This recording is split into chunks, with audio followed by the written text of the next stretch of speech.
I've just birthed a baby.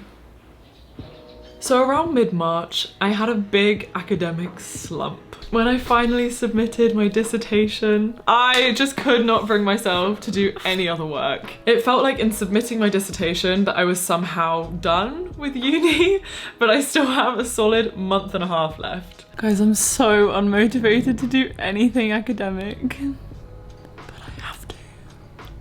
I just really didn't want to do university essays. I really didn't want to go to class. I just didn't really want to do anything. And the work started to pile up.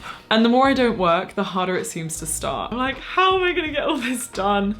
So I just don't do it. I'm in this loop, which might feel familiar to you, where I'm really unmotivated to work, which means I get behind on my work, which means I feel guilty about getting behind on my work, and then all of a sudden I'm even more unmotivated to work because guilt is the least motivating feeling. If this sounds like you, hi, hello, well done for clicking on this video.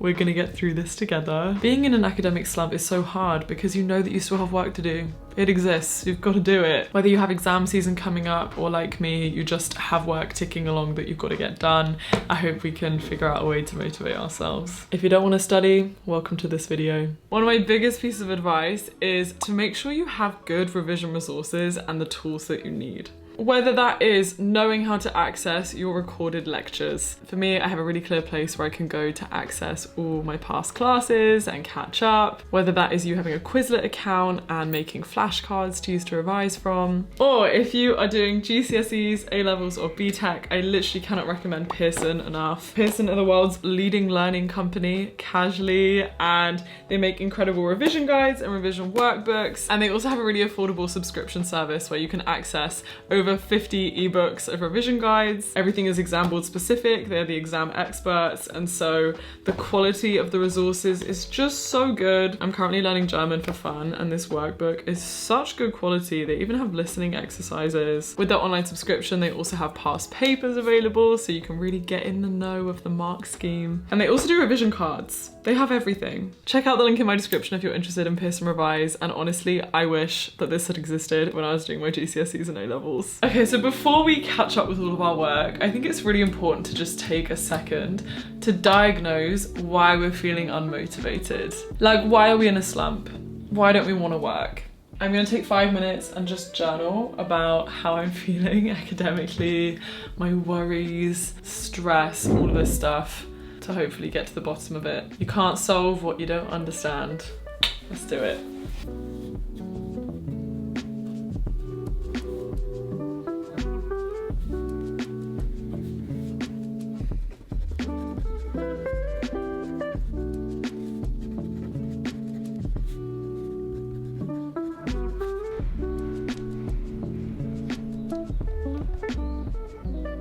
So in all the academic literature, one of the main reasons why you might not be feeling motivated is this concept called learned helplessness. This often happens with subjects that we find really hard or work that we perceive as really difficult. Maybe we didn't do very well in a test before, and we effectively convince ourselves that we're helpless, that no amount of work or effort will get us results, that we're almost doomed to fail. And that is so unmotivating because you've convinced yourself that trying won't get you anywhere. If this is you, I get it. I've been in my learned helplessness stage. For me, it was A-level chemistry. There was just a time after I did so badly in my test, I was like, actually, I might as well drop this because I'm just always gonna fail. And I think the first step to doing something about it is to recognize that you have this mindset and then to actively combat it with a growth mindset, which is this idea that anyone is capable of achieving whatever they want to with enough time and effort and self-belief. It's this idea that I don't understand this yet, but I can and I will. If it's a mindset thing, I really recommend putting little post-it notes up on your room. Things like, I am worthy of being successful and happy. I am worthy of achieving an A-star in chemistry if this is what I want. Mindset's important. Secondly, are you struggling with your mental health or external circumstances that honestly just make schoolwork less of a priority?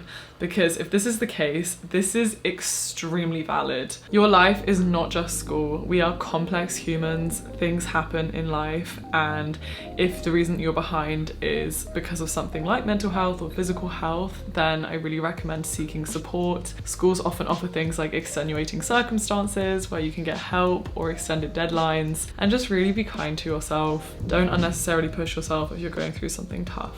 You've got this. And then the final category, which I do think I fall into, is everything from laziness to I just want to enjoy my life, I just want to explore the city, I just want to spend time with my friends, I have other priorities, I want to learn about something else. And this is what I'm trying to target in myself. I know I'm actually capable of being on top of my schoolwork, I'm choosing not to. So yeah, I've got to do something about that. And finally, a key question that I like to ask myself is, do I actually need to work? We live under hustle culture, we live in a capitalist system, we live under the idea of meritocracy, which is work hard in order to achieve whatever you want. But our society does not value rest, and if rest is what you need, then you should be resting. If you don't need to work, then don't work. Don't feel guilt for giving your body what it needs. In my case, I literally submitted a 26,000 word document, and I do think I deserve to rest and to just enjoy my life for a few weeks. So even though yes, now I'm a little bit behind, it was worth it, and I feel no guilt. Because guilt is an unproductive emotion. Now let's solve it. Okay, if you're in a slump and you're behind on work, the first thing for us to do is to write down everything that we need to catch up on. Because you can't do new work if you're in work debt. Like for me, I missed some classes, silly me, it's okay. So I've got to catch up, and I've just been avoiding doing the makeup work. So that's something I've got to do. I've got an essay coming up. I've got another essay that I've been extending my deadlines on. I have a YouTube video that I have been putting off editing. I'm gonna brain dump all of this into a to-do list on Notion, but feel free to use paper or any other tool. Go through, be honest with yourself, what you need to get done. Let's do it.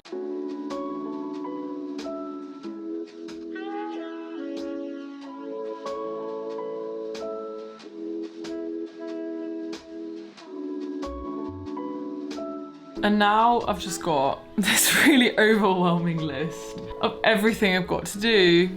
It's quite a lot, to be honest. The essential part here is that rather than just looking at it and feeling overwhelmed by it, I am now going to convert this into smaller actionable tasks. So for example, if it's like revise for an upcoming exam in my SS162 course, I can break that down into topics, like go over this topic, do these flashcards, like really actionable steps, and then I'm gonna put it in my Google Calendar. Guys, I do not know where I would be without my Google Calendar. It is like the most essential part of my life. You can also do a time-to-time schedule in a journal, or you know, create your own timetable, revision timetable. But for me, part of why I love Google Calendar is because it has these reminders.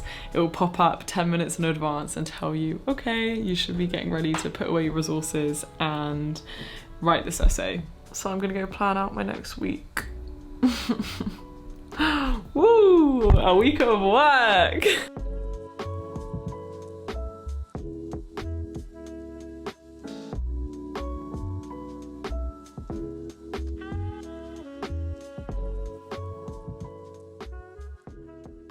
Okay, now I just have to do the work.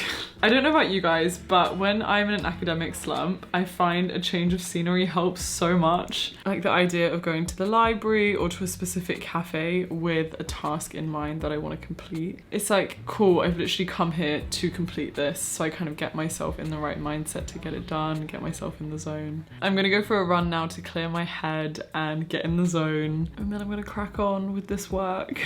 Also, exercise is so life-changing. When I feel really stressed at uni, I often start to sacrifice habits like exercise, like meditation, which really help me feel better in life and help maintain my mental health. And so one of the first steps to me getting back on track academically is also getting back on track with my health. So I'm gonna go run, gonna go release the tension, and then I'll sit down and do some work today so I can get momentum.